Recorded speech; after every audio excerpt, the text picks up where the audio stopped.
Hey, Holistic Health Crusaders, Dr. Ren here at Vital Restaurant in Montclair with one of the creative siblings that helped bring it to life, Miss Kanika. How you doing, Kanika? Good, good. Yeah, well, thanks for being here with us today and letting us come and show everybody what a fresh, creative Jamaican experience is happening.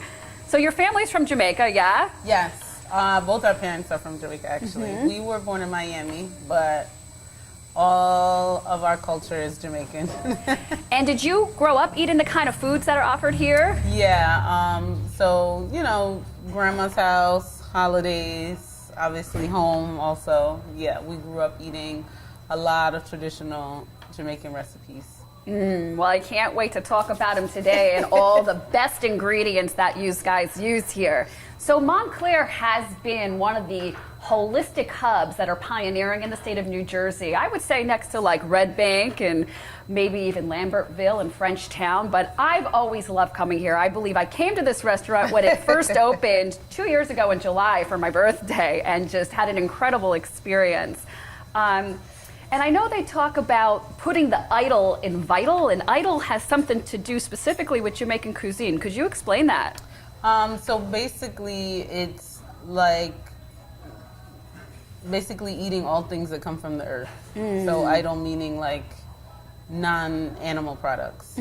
So even like dairy would be something that they wouldn't eat. And technically, it's kind of like a religion for them. And it's just, you know, being good to the earth, being good to your body, essentially, is the concept. And we would prefer that everything would be like that. You know, you eat healthy and, you know, you eat healthy, you drink healthy, you treat things the way they should be treated. And, you know, essentially that is what we're trying to create here. It's like a form of sacredness. Right. That's awesome. I mean, I can't wait to meet the executive chef, your brother, in the kitchen and go do some healthy recipes in a little bit and dissect some of the amazing ingredients. But, you know, it does also make a difference with not only the ingredients that we use, but that love effort that goes into it. And an analogy I give all the time is you can be in the kitchen. I could be there with my mother and my grandmother, and we can be making the same recipe with the same ingredient, right, but it'll come out tasting different from all three of us because it has to do with where our energy is, if we're focusing, our intention, if we're not thinking about our crazy day. So that comes through in the food and then, you know, becomes a part of us and what we assimilate. And he's really passionate about it, partly because he's vegan also, but I feel like when we first began, he was very adamant about like not serving things that he wouldn't eat himself. So, and I definitely think that comes off when people dine. Like, he is truly, truly, truly a foodie. Yes. Yeah. I mean, what's a very beautiful thing here is that you have something for all palates, all tastes, all livitary preferences. I mean, not just vegan, but I am very grateful to find, I believe you're like the third restaurant in New Jersey I found that does offer vegan ice cream, which is just my weakness. Otherwise, I'd have to like Holistic Health Crusade to Princeton or Short Hills, but just, you know, really unique items. What's your favorite thing on the menu? I think my absolute favorite thing on the menu is probably the stuffed avocado salad. Oh my goddess. And I know that that's served with quinoa. And I know that Vital has gotten a lot of awesome recognition, like the New York Times and some really awesome foodie magazines. And I know Miss Wendy Williams is onto a quinoa and kale kick. So I want to see you up in here, Wendy, eating some of this stuffed avocado. I don't know how they stuff an avocado, but we're going to find out. So thank you so much, Miss Kanika. Let's go meet your brother. All right, so hey, Holistic Health Crusaders, we're back in the kitchen, turning up the heat with Chef Kwame here at Vital. How you doing? I'm good. Yourself? I'm great. Well, thanks for having us here today to see this Vital Jamaican spin on cuisine with a lot of amazing vegan options. We were just going over some of the incredible and unique items that you have on the menu that I've only seen during my RENterview Holistic Health Crusade, like this ackee here, which is native to Jamaica. I know you're just telling me a little bit about it, but could you go into it a little deeper? So when people always ask me what's ackee, and I tell them, right, it looks a little bit like eggs, the texture is like eggs, but it has a flavor all its own. Totally yumsy. So it's the fruit from in the pot itself, there'll be a seed, and then around that there'll be the fruit, and then there's the outside skin of the actual fruit. Very similar looking maybe to a mangosteen, except that pulp is white. Google it, you guys. And then we have the cassava or arrowroot, which I dry out and powder and use as a thickener like in my soups and maybe even in like my baking goods. But you guys take it to the next level here. What do you use this for? So we get the fresh cassava and we grate it, and then we take that and we also take the powdered cassava. Well, you know, depending on where you're from, it's arrowroot, cassava, or yams. In Jamaica, we just call it yams. It's white yams. Spanish, I believe they call it cassava, and then there's one other name. It slips in my mind at the moment, but if it comes to me, I'll just bring it back up. But we take the flour and the fresh, and we just bring it together with a little bit of salt, and you add the water for the consistency. So the dumpling itself is very simple. Whether you're boiling them or frying them, it's really just getting the flour and the fresh cassava together and getting it to that dumpling consistency. Something really fun that I've learned on my RENternational Holistic Health Crusades is just like he said in Jamaica, like they refer to this as the white yam. You begin to learn like the Latin names, the proper names, the slang terms, and then what it's referred to in that Yucca. region. Yucca root, right, yucca root. And you see those in the supermarket. I know that we covered that in the ShopRite and Union, like really, really big. So it's just incredible how there's so many different ways to process it and utilize it. And I see we got some kale here, so that's always totally yumsy. And you have something really eclectic we're gonna do is make some kind of dumpling. Right. We're on our brunch menu. We have a dish called sunrise. So we're gonna fry the dumplings, and then we'll have the peppers and onions and ackee, and basically just call it sunrise because you get all the bright colors on the plate, and you're getting the bright yellow, so it just looks like sunshine in a bowl.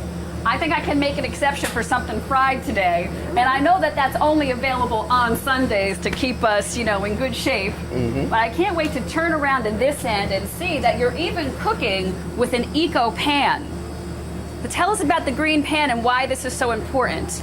So with the green pan, especially when we're talking about the brunch dishes, where typically you're doing an omelet or an egg or something, people lean towards a nonstick pan. The problem with the nonstick pans are the chemicals that leach out of them. So like barium, for instance, is something that I find coming up a lot in hair mineral analysis, and that's something that maybe could be prevented, at least minutely, by switching to this type of cookware. I recommend this to all my clients.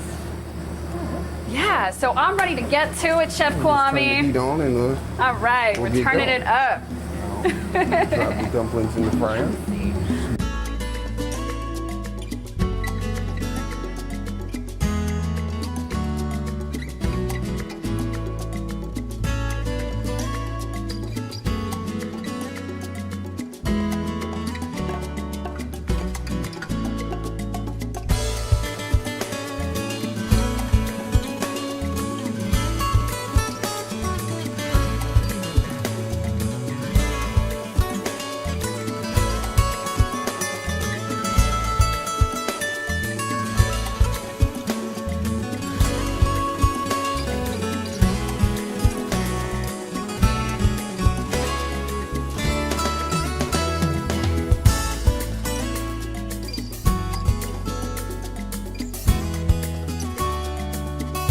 Boy, it was hot in that kitchen. I just had to grab the last sibling on my way out, though, Nataki. How you doing, Miss Nataki? I'm good. Yeah, so you're like one of the divine sister goddesses who really drove this to become a reality. Yes. Yeah. So I am the business sense behind all of it, while my sister Kanika and Kwame are more like the creative ones. I'm the number cruncher. I do all the boring stuff. Yeah, but nonetheless, you're very proud, I know, of your siblings and your brother especially. Yes, very. And he has a really amazing chefing background, right? Yes, he does. He worked at all of New Jersey's fine dining establishments like the Ryland Inn and White House Station. He worked at Barnardsville Inn and Pleasantdale Chateau in West Orange. He has an array of both fine dining as well as banquet, fine dining, and he even worked at the Hilton. So he's done a little mix of everything. Yeah. Well, how has the community responded to Vital being here? The community has been amazing. Our customers are the best part of what we do. They come, they feel like friends and family. They literally feels like we're living the Cheers dream. Like they come in, we know their name, we know their order. But they've all been very receptive to what we're trying to do, extremely supportive, encouraging us, giving us feedback on, what we could do best and what they like. So it's been great in our growth in the last 2 years, just getting the feedback from the customers that come here every day. So going strong. Yes, awesome. yes. Thank you so much for having us here today. Thank you for coming. Yeah, and if you guys go to lorenlarino.com/vital, we're going to post everything from today and then today's Ren episode, and tell them what they get if they come in and say they're Dr. Ren recommended. Well, if you come in, you will get a free smoothie if you come in and say that you are Dr. Ren recommended. Ooh, ooh, ooh. Ay. Well, thank you so much. And that's going to end in the end of August, the last day of August 2016. So if you guys come in here throughout the summer to get a smoothie to cool off, tell them you were Dr. Ren recommended, and you're going to get hooked. Smooches, and think again next time.